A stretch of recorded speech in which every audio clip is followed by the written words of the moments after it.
2 a.m., I heard her key turn in the door. My cheating wife whispered, "He'll never notice." A man's voice answered back. Rick Dalton sat frozen, the paternity test crushed in his rough hands like a verdict. 2 boys, 11 and 8, years of bedtime stories, scraped knees, and every proud father moment, all hanging by a thread. The paper trembled in Rick's hands as he read the numbers in the dim light of his service truck. Child A, 0% paternity. Child B, 0% paternity. The cold, clinical words felt like a physical blow. For months, he'd suspected something was off. Kara's late-night phone calls, her sudden love for expensive clothes, the way she pulled away from his touch. But this was a bombshell, a catastrophic lie on lab letterhead. He folded the papers and shoved them into his toolbox, alongside the wrenches that had built his modest refrigeration business from nothing. 15 years of marriage. 13 years of believing he was a father. All of it a lie. His phone buzzed. A text from Dean Merrow, his so-called business partner and friend. "Hey, buddy, got that wine fridge acting up again? Kara said you're free." Rick stayed at the message. Dean's house, the same place where Kara supposedly had book club on Tuesday nights.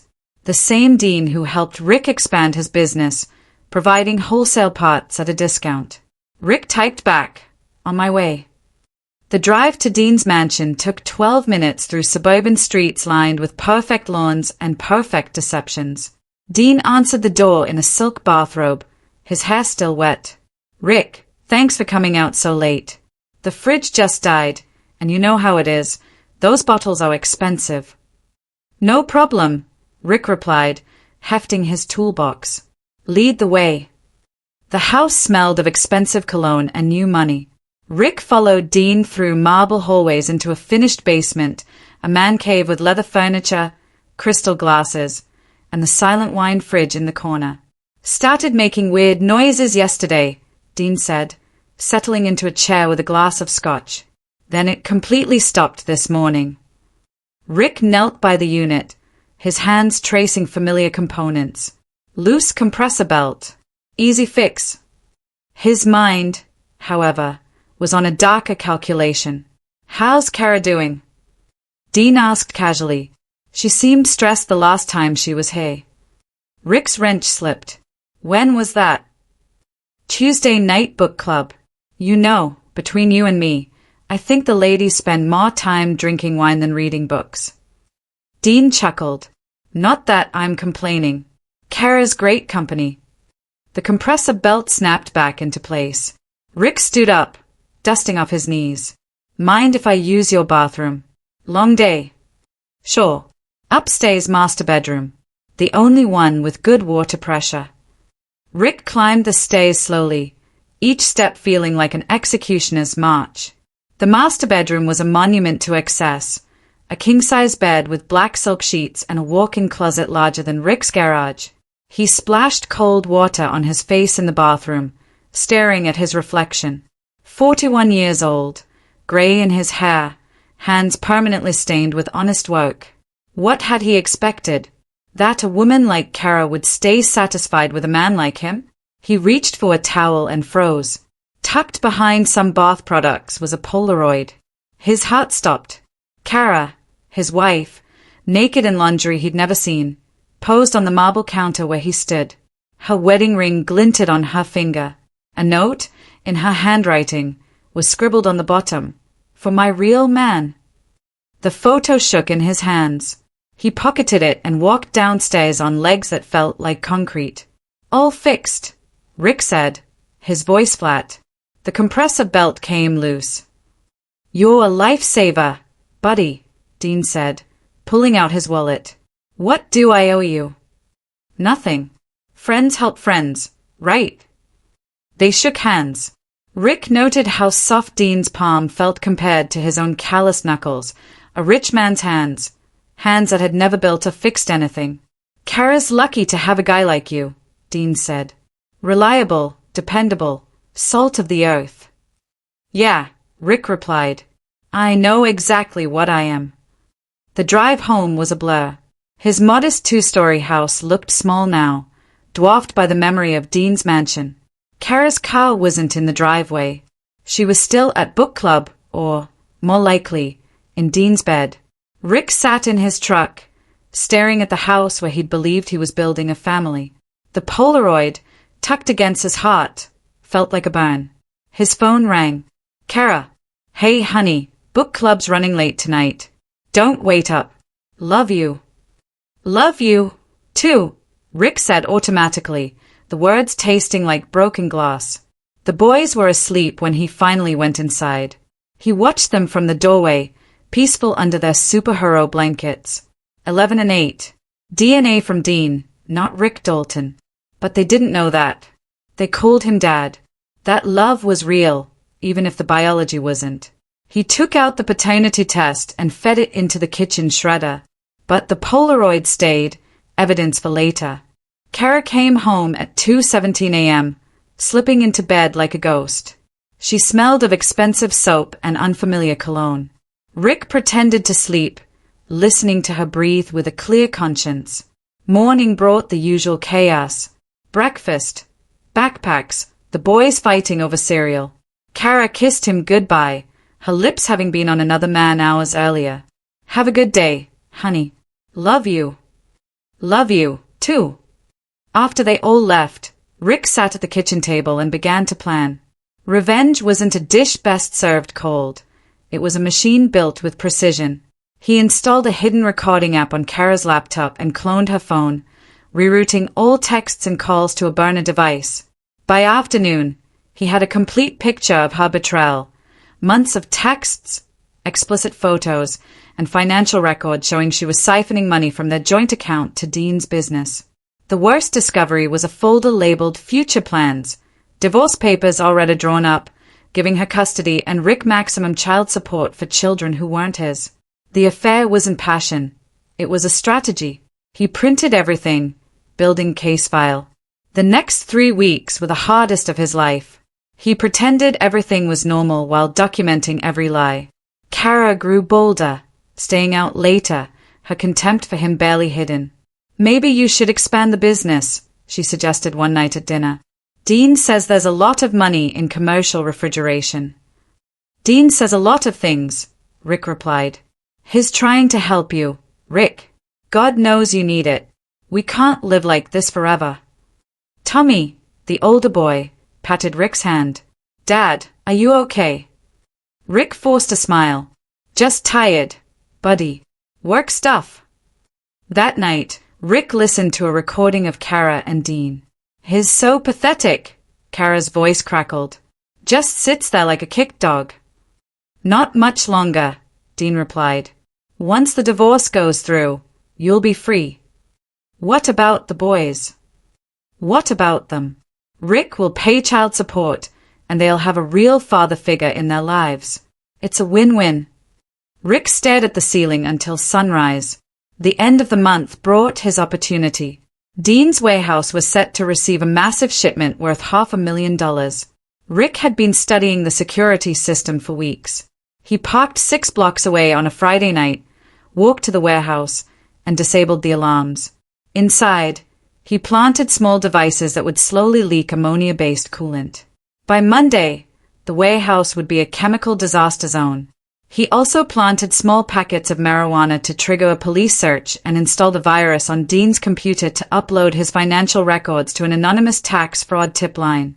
By 3 a.m., he was back in bed, listening to Kara snore, unaware her world was about to collapse. Saturday morning, the first domino fell.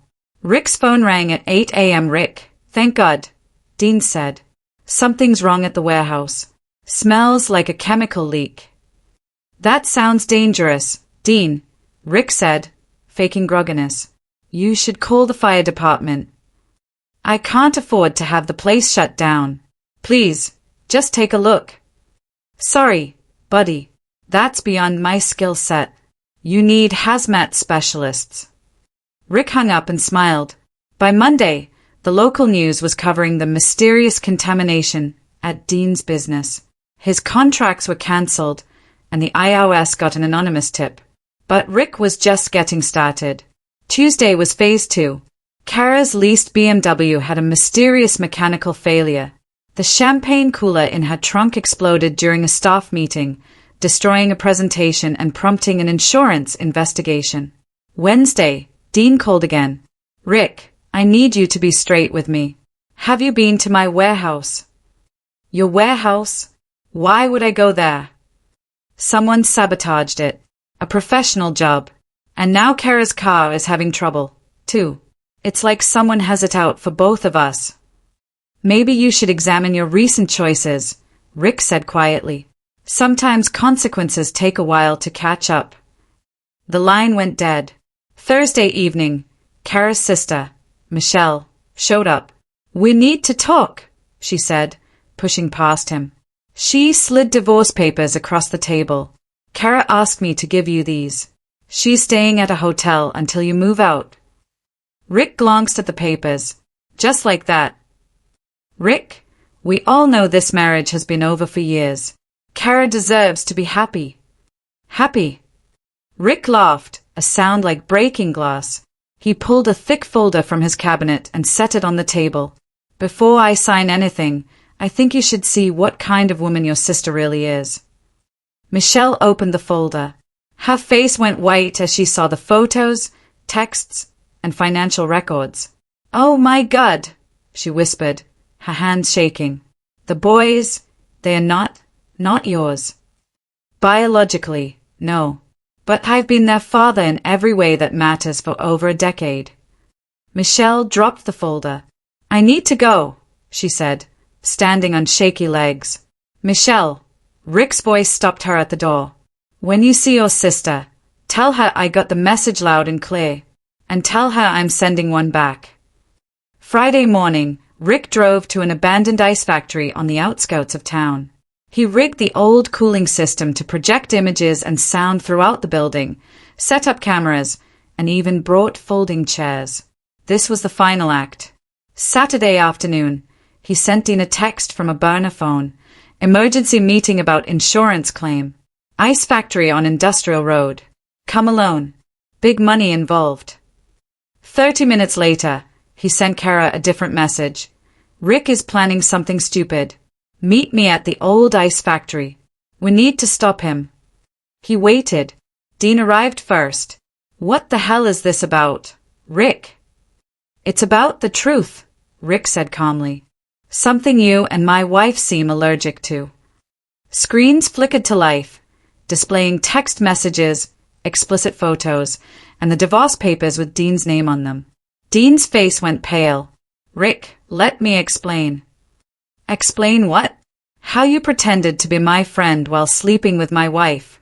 How you planned to take over my business while I paid child support for your kids. Kara's car doors slammed outside. She walked in, her chin raised in defiance. Rick, what is this?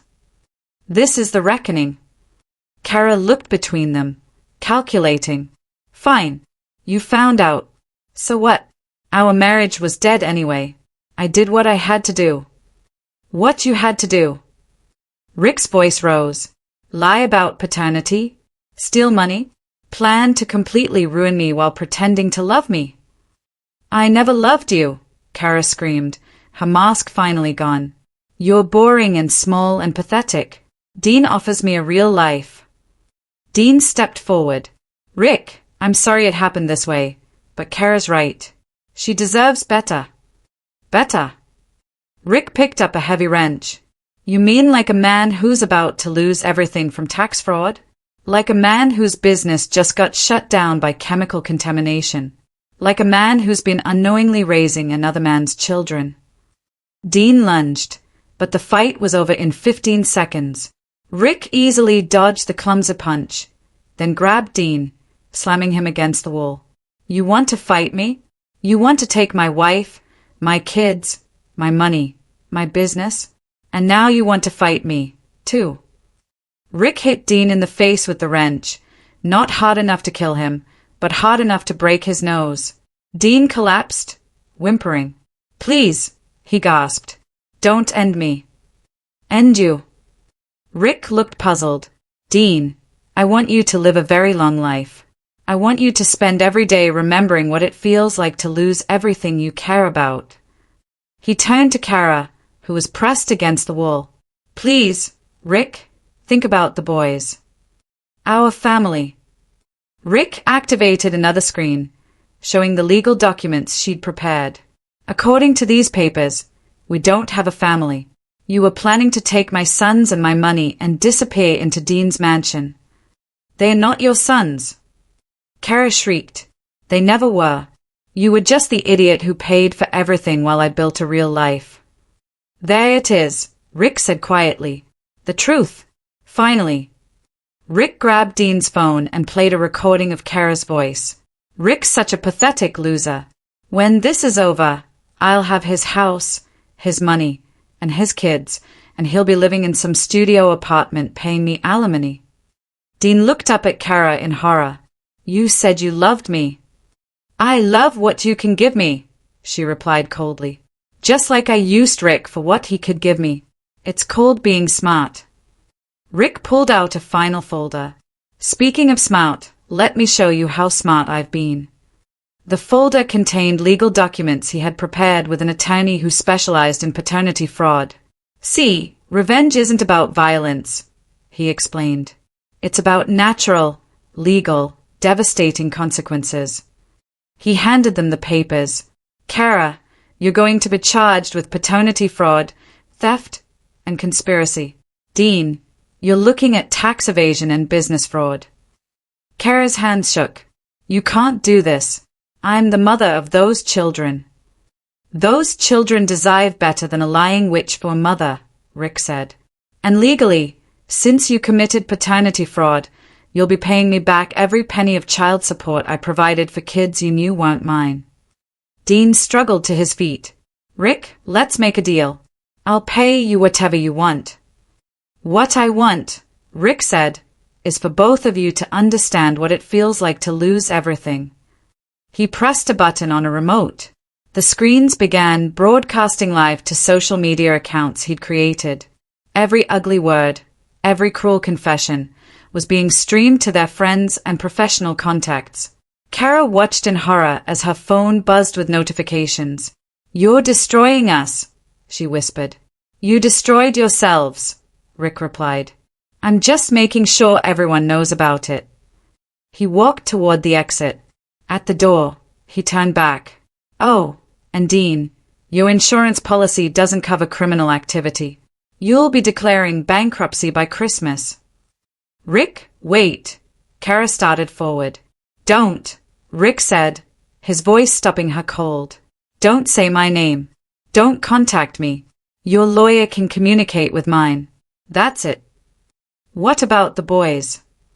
Rick's carefully controlled anger cracked, showing the pain underneath. The boys will be fine. They'll have a father who actually loves them, not a sperm donor who sees them as meal tickets. And they'll have a mother who, actually, they'll need therapy to deal with having you as a mother. He left them in the abandoned factory, the humiliation broadcast to the world.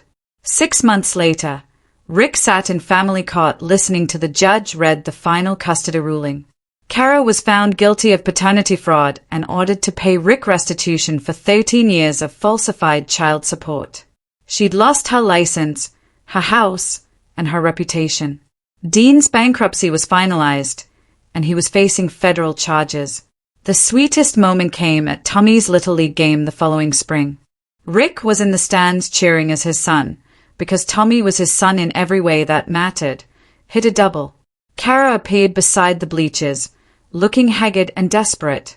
Rick, she said quietly, please, can we talk? Rick didn't take his eyes off the field. Nothing to talk about. The boys miss me. They are in therapy, learning to process having a mother who lied to them their entire lives. They are doing fine. I made mistakes. You made choices. Rick finally looked at her. Actions have consequences. You taught me that. Kara's eyes filled with tears. I'm working at a grocery store, Rick. I lost everything. Good. The single word hit her like a punch. She stood there, realizing the man she had betrayed had become something she no longer recognized. I'm sorry, she whispered. I'm not, he replied. On the field, Tommy rounded second base and headed for third. Rick stood up, cheering for the boy who called him Dad, regardless of DNA. Kara walked away, shoulders shaking. She never approached him again. That evening, Rick tucked the boys into bed in the house he had fought to keep. Jake hugged him. Dad, are you happy now? Rick smiled, the first genuine smile in 2 years. Yeah, buddy. I'm happy. Good, Jake said sleepily. You deserve to be. Rick walked downstairs to his workshop. On the wall hung a photo of him and the boys at a science fair. Below it, almost hidden, was the Polaroid that had started it all. He took out the photo and stared at it one final time, then fed it into his paper shredder, watching Kara's smug expression dissipate. Outside, the neighborhood was quiet. Rick's old truck sat in the driveway next to a newer model he'd bought with the restitution money. Some mechanics fix machines, others fix lives. Rick Dalton had done both.